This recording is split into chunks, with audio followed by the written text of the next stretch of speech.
Las Vegas. You don't realize how much until you start traveling around the city. That's what we're here for.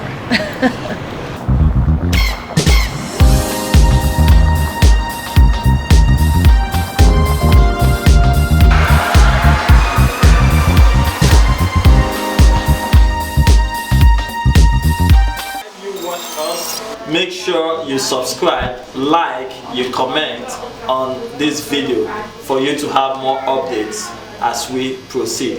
Thank you.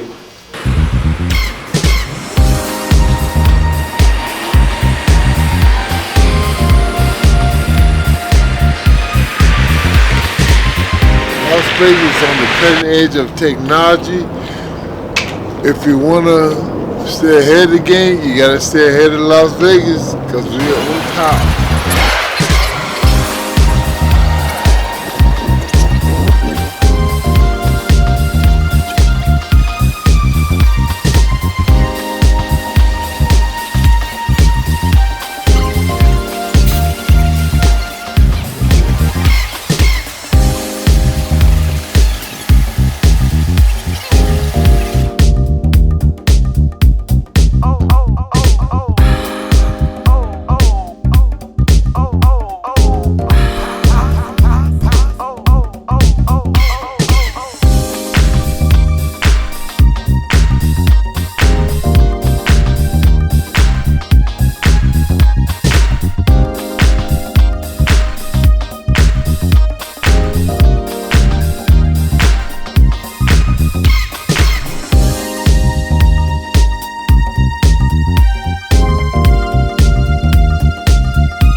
Hi viewers, I'm right at a booth in one of the sections of this show.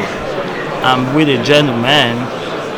Can you a little bit let us know your name? I'm Brian. Okay. Nice to meet you. I'm part of Viaanix. Right. We're an IOT solutions company. Okay. Been around for 7 years, based out of Wichita, Kansas.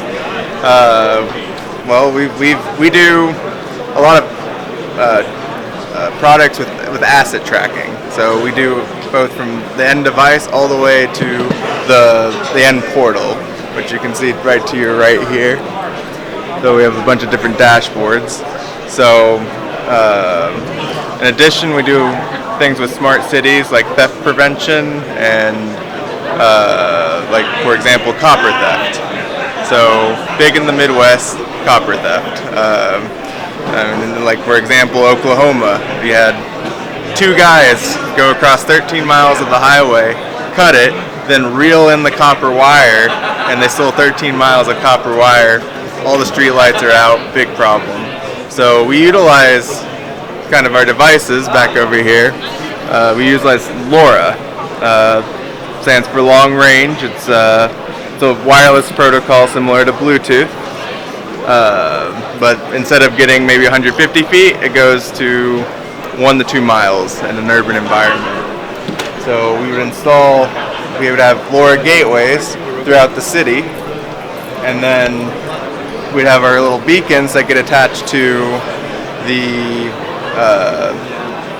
boxes or the spots where copper is stolen. And then whenever there's movement, it pings up to the gateway, pings to our platform, and then we worked with the dispatch of the city of Wichita to where the police get a message saying this location's getting copper stolen. So the police can go there. We do a lot with asset tracking, where, for example, in the aerospace industry, utilizing Bluetooth placed around indoors, and then LoRa devices that have Bluetooth as well and GPS, so that we can be able to get triangulate an indoor position if it's indoors, or get an outdoor position through GPS if it's outdoors, and all of that ends up going back to gateways installed at the location. Oh, awesome. Actually, what attracted me to your book is smart agriculture. Smart ag, okay. Right, so can you a little bit let me know, let our viewers know what it's all about? So for smart ag, we're doing pilots adopting some of our temperature humidity sensors for like greenhouse management, as well as kind of crop-based weather station type things. But that's kind of in a pilot phase. We've also been doing some R&D with some partners on improving grain silo monitoring. So you have those big silos that fill up with grain. Some of the very fine-tuned grain can really get pulled up on the sides. So we're creating a device that goes on there, uses LoRa. It'd be an array of devices, and then using that data that it collects and an algorithm, bringing the compute a better idea of kind of a map of how the grain is distributed in the silo. But one of then there's a few tracking with the animals like cows, and that we've also been piloting as well. Oh, awesome. And how can our viewers, how can they reach your company? How can they reach us? Yes. I was going to say, you can have my your card. contact, your phone number, can you a little bit? Yeah, so you can visit our website, www.viaanix.com, Viaanix.com, and there's a contact page. You can fill out a form, and then one of us will get back to you. Awesome. And your technology, is it affordable? Oh yeah.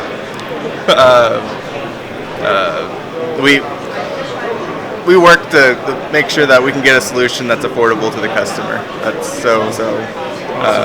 We'll work with custom pricing, or however, whether it needs to be a monthly type thing or one straight sum. Or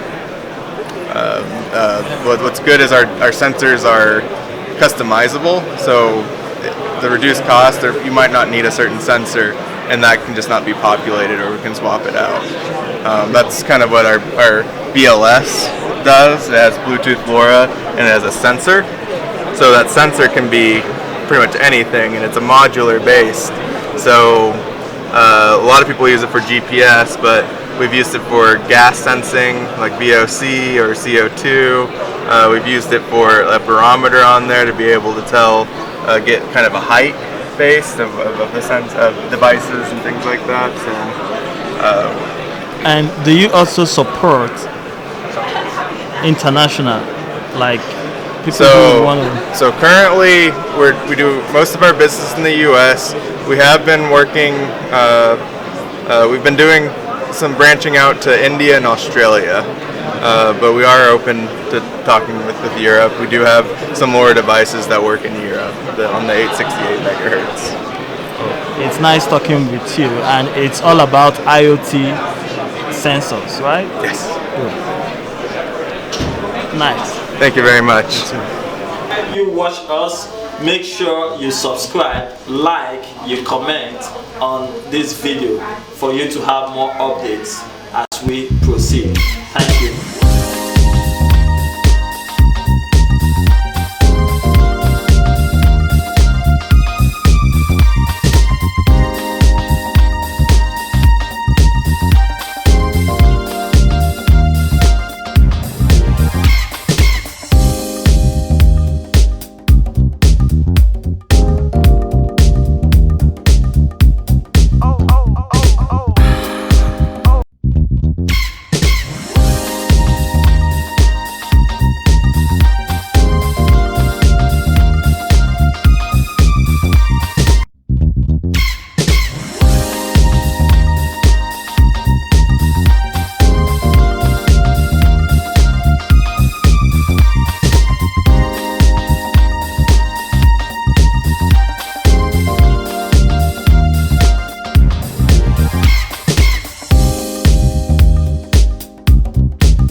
us, make sure you subscribe, like, you comment on this video for you to have more updates as we proceed.